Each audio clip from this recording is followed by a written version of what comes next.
what can I say about this book? Arr! I hope I said Joshua, not Jonathan. So I'm literally balancing this tripod on some books, on a desk. This is a bad situation. I feel like I need to move out of the sun. No, I'm going to stick with it. I'm just going to change where I'm sitting.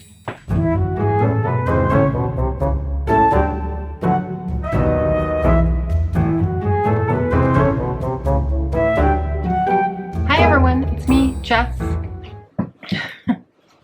I am here on a very hot September day, and I mean hot, to share with you. So I decided to do a part 1 and a part 2 wrap up for the summer because I really don't think people want to watch a 45-minute wrap video. I think there's much more appetite for shorter videos, a little bit like, you can let me know in the comments. I think last video I said you can let me know in the description box. I really was like a little frazzled. But you can let me know in the comments below if you prefer a really long video to a shorter video. But I think that the appetite is maybe for a shorter. So I read, how many books have I read this month? 4, 5, 9, I think. So I'm going to talk about 4 books today, and then I'll talk about the other 5 in my part 2, which will go up next week. I decided that I would start with 2, well, I'm going to talk about 2 books today that I really enjoyed and 2 books that I didn't enjoy so much, that I feel that perhaps my time would have been better spent reading something else. So, starting out with those 2, the first one I'm going to talk about is one that I didn't really talk about because I didn't include it, I don't think, in my TBR. It's The Maidens by Michaelides. I don't know how to pronounce his last name. I didn't read The Silent Patient. This was a book that was chosen by my members of my new book club, which I talked about in my last video. I wanted to be a team player, and so when I hopped in, they had already chosen this book. And I guess I was a bit curious about it. I had picked up a used copy, but I had a feeling I wasn't going to get along with it because it's really Greek tragedy meets dark academia. And although I really enjoyed The Secret History, which I did really enjoy, I feel like that was so well done. I think it's difficult to pull off a really good kind of version of that. Now that I've read that, I feel like I don't need to read another, if you know what I mean. Erg I have written down here. ARG question mark exclamation mark. Ah, this book. Okay. My complaints about this book. Let me first just explain what to expect if you haven't already heard about this book, because it certainly was hyped.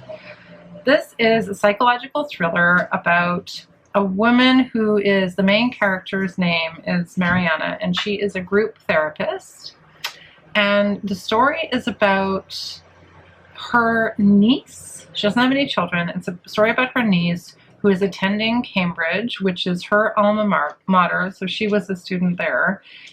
And so she has connections to the Cambridge community. So small community, small academia, there you go. That's the setting, which I like that idea for a setting. But what happens is that one of her niece's friends is murdered, killed, and her niece's name is Zoe. And so Mariana goes to Cambridge to initially support Zoe, but then she inserts herself into the case of these. First, her Zoe's friend is murdered, and then another girl is murdered. And the women who are being murdered are women who are part of an entourage for one of the professors. His name is Kafka, and he teaches Greek tragedy. And there's a connection to Mariana's life in terms of this Greek tragedy as well. We learn that her husband died, and that plays into the story a little later on. I'm not going to give anything away in this review. Sorry, there's a bit of street noise. It's one of these types of books, and if you've been around my channel, you'll know that this is the kind of thing that I think a lot of thriller authors run into. And it's literally like, you can either write something that where the reader's response is, oh, I could have guessed that. Which there is some satisfaction in saying, I guessed that. Like, I think for the reader, there is some satisfaction in that, although some people don't like to read something that's too predictable. So it's about finding that balance. And in this book, there were just a ton of red herrings, men that were just peripheral men that their stories weren't really told, but they almost seemed like they were put into the story to be a red herring.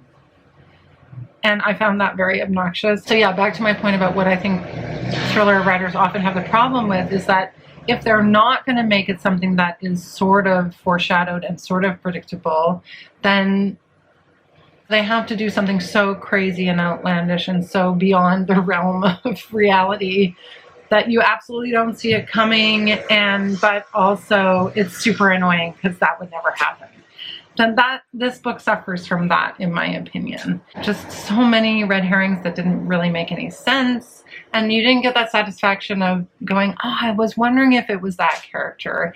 It was more like you got to the end of the story and the big twist was, what? No. What? So sometimes it works, but I would say that more often than it working, it doesn't work. So that skill that I admire, I don't know if I could do it as an author, but that skill to be able to give a really big twist where the response of the reader is, oh, where it's believable, but it wasn't predictable. That's really what you're looking for, I think. And I don't know if that's easy to do. This book was terrible. I really did not like this book. I thought it was terrible. The other big issue that I had with it, aside from the thriller part of it not working for me, is that this man, the way the female characters are written and the way they're very two-dimensional, and they're also behaving in ways that I don't think women would behave. So I don't know if that's fair. Like, we got into a big conversation about that with my book club members, but there were moments where a couple of other women agreed with me. And, there were a couple of moments where I would be reading the book and I would just say, like, this is clearly written by a man. Like, these are women being written by a man and not well. And I've read many, many, many, many books where men are able to write female characters and vice versa. Women are able to write male characters, if you want to stick with that duality. Yeah, so do not recommend. I'm sorry. Going to be taking it to my local book box, not hanging on to it. That being said, I do think that people really enjoyed The Silent Patient despite not liking The Maidens. Like, I have heard a lot of people talk about disliking The Maidens, being disappointed by The Maidens, but still really enjoying The Silent Patient. So, I don't know. Let me know in the comments below if you think it's worthwhile for me to check out The Silent Patient, or do I just move on from this Alex Michaelides guy. I did not like that book, not even a little bit. Make that shadow go away and still have the sun. Well, I'm still kind of in shadow. I hope this isn't bothering anyone too much. Second disappointment, my friends, and very much hyped book lovers. I mean, I talked about this a little bit in my vlog. This book was so boring. Okay, everyone out there who has read this book and loved it, please, please, please explain to me what it is that you loved about this book. Because, I mean, I've seen that it's been compared to Gilmore Girls, like the banter between the two. So let me set you up with the plot of this book. Not particularly original. The plot is that the main character, Nora, she's an agent, I think, living in New York. And her sister, Libby, also lives in New York. They were both raised by a single mother in New York who was struggling to be an actor. Her sister, Libby, plans a trip to a place called Sunshine Falls, which is, I think, a town that's in one of the books that Nora, it's somehow linked to a book that Nora is working on. They have like a bucket list. Libby has a bucket list of things that they need to do. I found that this book was it was billed as a romance, but it was mostly about the relationship between the two sisters, Libby and Nora.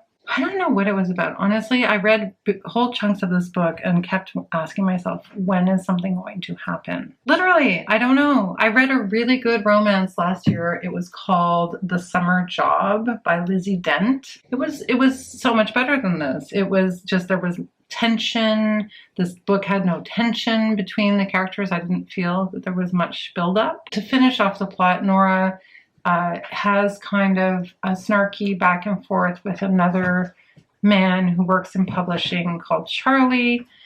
And I guess they're supposed, it's kind of the rivals to lovers trope, except that they're not really rivals. They don't really have a big rivalry, or at least it's not. Unfortunately, Charlie's character is not well enough developed, and the rivalry between them isn't really developed. It's just sort of stated that they have a rivalry.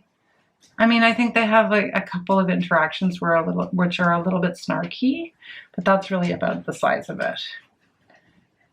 It just didn't feel like a romance. And even then, I don't think I'm big on commercial romances, but I did really enjoy the Lizzie Dent book that I read. No build-up, no tension, not really even a conflict between them. Like there wasn't even a conflict between them about the work. Like they didn't even disagree about the work because they end up editing a book together, and you'd think there would be some tension that would build out of that. Yeah, it was very underwhelming. This book was so underwhelming. So for those of you who really like Emily Henry and have read The Beach Read and People We Meet on Vacation, maybe let me know if you've read this, what you thought of it, and if you think, again, should I try another one of hers or should I just forget about it? It's not for me. And go back to reading Lizzie Dent's. I think Lizzie Dent has a new book out. So disappointing. I don't know. And it was long. It was like over 400 pages of nothing, not much, of a little bits here and there that were kind of fun, but not much, I have to say. Very underwhelming. I mean, I can see why people would see that to be comforting as a comfort read, mostly because if you want to talk about something being very, very predictable, that was like insanely predictable, the whole of it. Like you already knew what was happening at the beginning of the book between them. It would just lacked any excitement whatsoever. I didn't mean for that to be a rant, but I did find it very underwhelming. So it was a disappointment because I have been pushing myself to try to read romances, and I mean, maybe I just don't bother. Maybe stick to literary fiction that has romance in it. I mean, I don't mind if you disagree with me. Let me know in the comments below. I'd love to hear why you loved these two books, if you loved them. Now for the two books that I really enjoyed. I'll start with the one that maybe is a little simpler to talk about, and then the last one I'll end with is a little bit more complicated to talk about, so I might talk a bit longer with it. So I Am by Maggie O'Farrell. This is like a memoir, but the structure of it is it's 17 near-death experiences, or what she calls brushes with death. The structure of it is almost like a short story structure, although it's not chronological. So she plays around with her timeline, and she's just describing these different experiences that she's had in her life. Some of them very dramatic, like one of them is on an airplane, very dramatic. And then others that are less dramatic, where you kind of go, well, was that really a brush with death, or was she trying to just include some information about her life or an experience that she had that she remembers in her life? One chapter, just as a trigger warning, is about a miscarriage, and she also had some illness when she was young, so there's something about that experience for her and about her daughter in the last part of the book. I really enjoyed this book. I certainly don't feel like it was a waste of my time to read it. It was really an interesting way to learn about someone's life, playing with the format of a memoir this way. And I do think that ultimately it was quite a hopeful book. But there was something about it where I wanted more. Like I would have, and maybe that's good. Maybe it's good to walk away from a book wanting more from it. Like I would have loved to just sit down with Maggie O'Farrell and say, well, yeah, but I was wondering about the outcome of that. And I was wondering what happened here. And like, can we have dinner and I can get some more answers? Like it left me with a lot of questions. So it didn't really leave me feeling like I got enough from it. And I also found the the near brushes with death, although it was really interesting, and I think for a lot of people would have kept your attention, I found it to be just a little slightly repetitive. In other words, that a lot of time was spent setting up the story for the near death experience and not enough time spent telling me more about yourself, Maggie. So that's my feeling about that. But I do really like it. I think it'd be a great gift. I will probably include this on my gift guides of books to give, because I do think that it's very digestible, despite the fact that some of it is very tough to read about. But because it's set up in those little short vignettes, I think it was really good as a memoir format. And I think it was innovative. I really enjoyed it. It has absolutely influenced me to pick up. I've been meaning to read Hamnet, and I know she has a new book out. So I'll be reading more Maggie O'Farrell in my future. All right. This book. I am not sure why more people are not talking about this book. I think that probably one of the reasons why maybe we're not seeing so much about this book on BookTube is because it's sort of dense. It's a book, it's an academic satire, I want to say. How would you bill it? Academic humor? This book is the Pulitzer Prize winning novel, fiction/nonfiction novel called The Netanyahu's, an account of a minor and ultimately even negligible episode in the history of a very famous family. So if you want to check out my recent reading vlog when I was in Nova Scotia, I talk a bit more about the experience of reading this book and also of reading I Am by Maggie O'Farrell, which I just spoke about. But I did want to actually wrap this book properly and try to gather some of my thoughts about it. So this book is super interesting because of the way that it's constructed. It's got a type of humor that is, you could say, absurd or absurdist, because the scenes are, the way that the book is structured is that you have these very comedic scenes centered around family and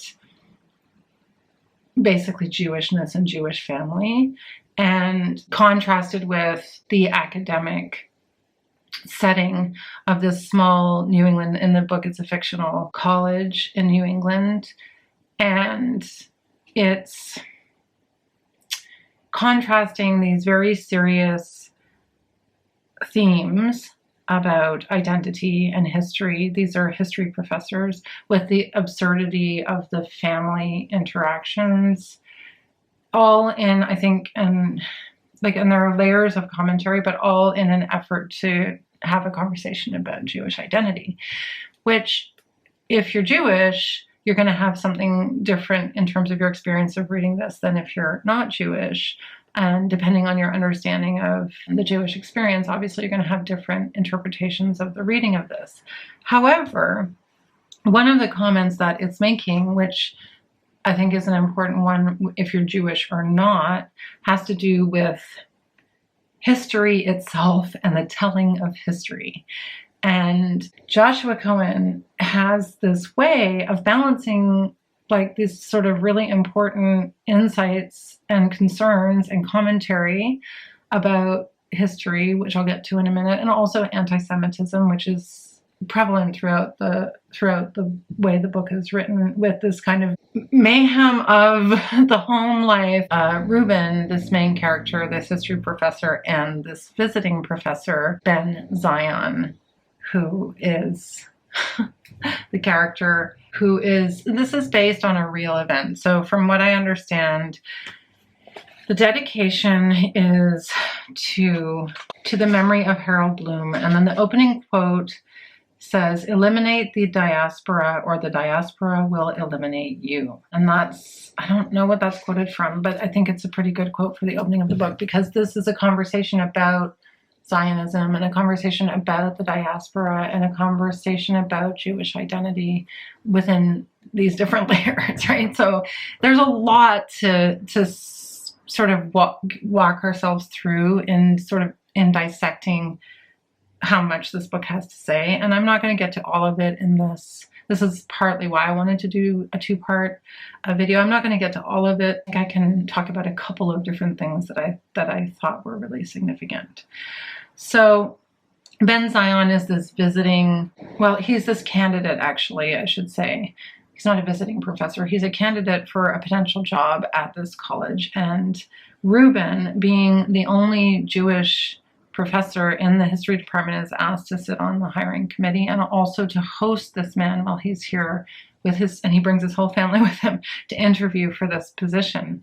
And this guy, Harold Bloom, who the book is dedicated to, if you read the credits in the back, he talks about how this is based on a real event of this man, Ben Zion, who is the father of the soon-to-be, this is set in 1959 to 1960, the father of who would become Benjamin Netanyahu, the leader of Israel, the president of Israel, not currently, but a Zionist all the same.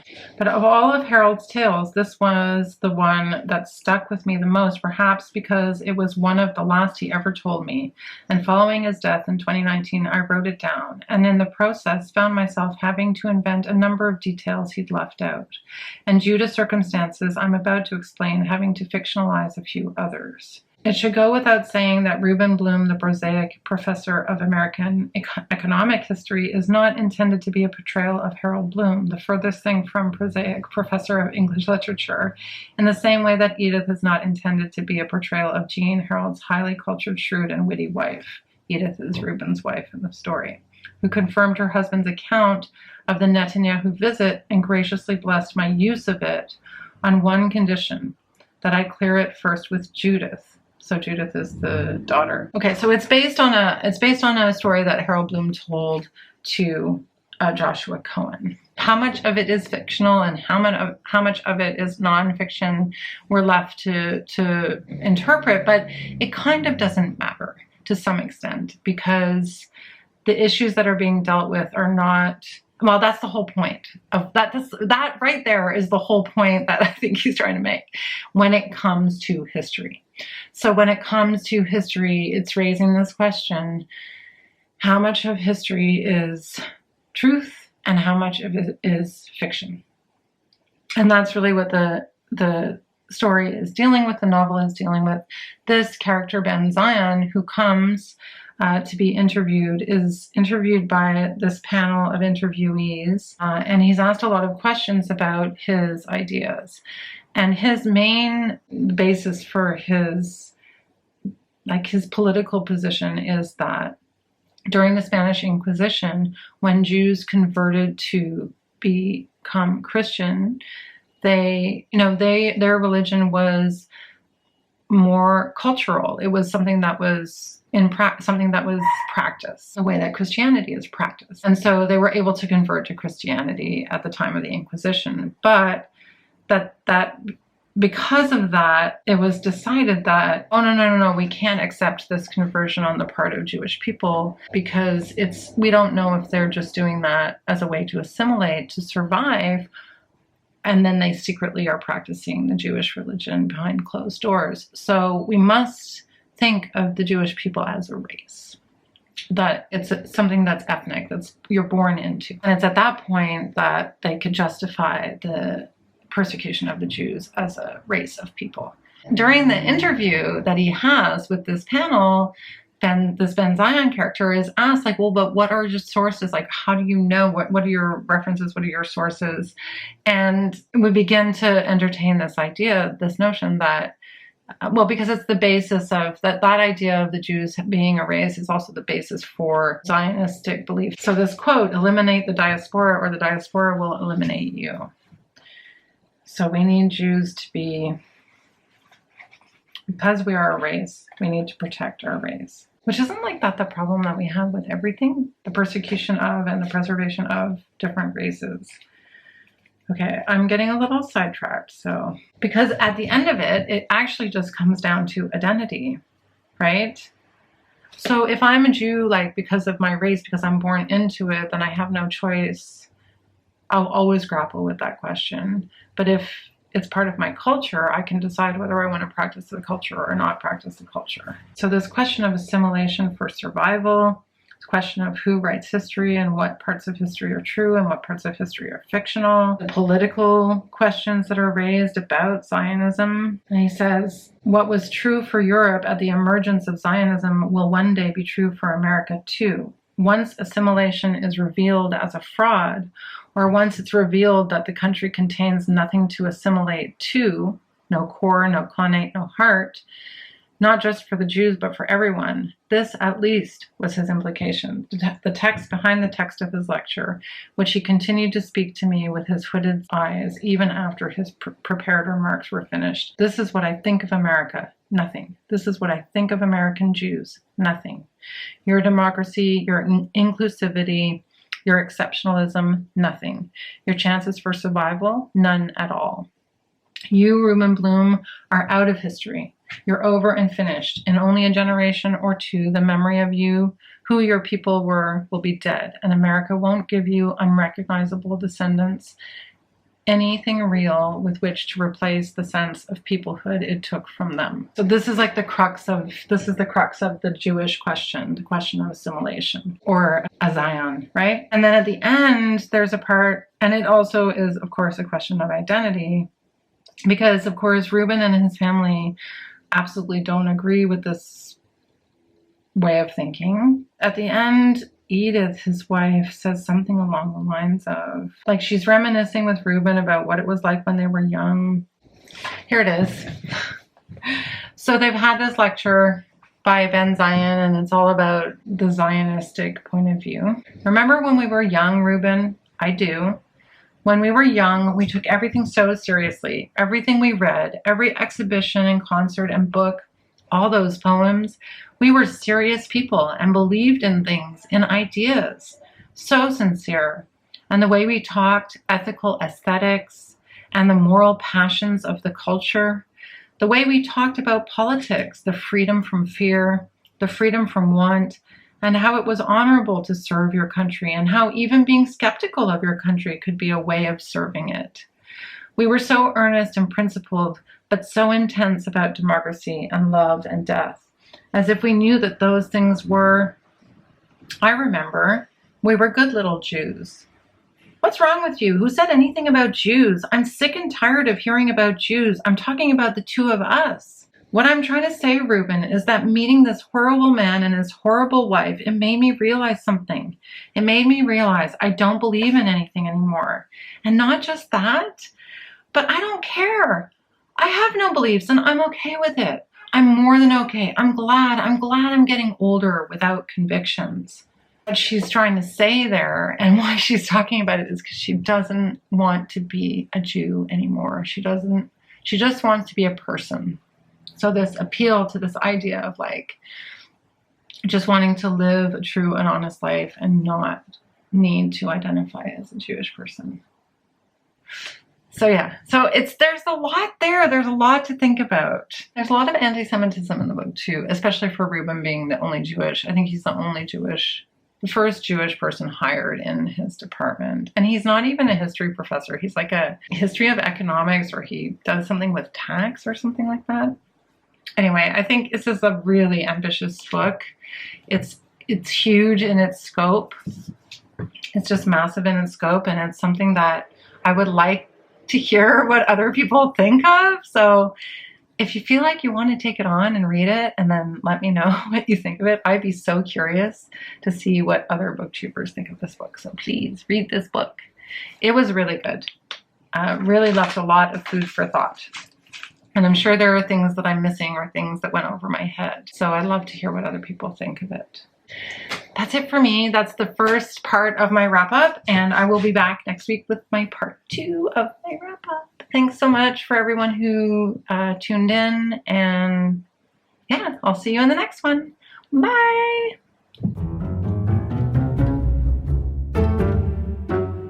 My lighting director. Where is my lighting director? He's wanting more. Maggie, more. I want more from you. Why did I dog ear a page? Probably because I didn't like about it.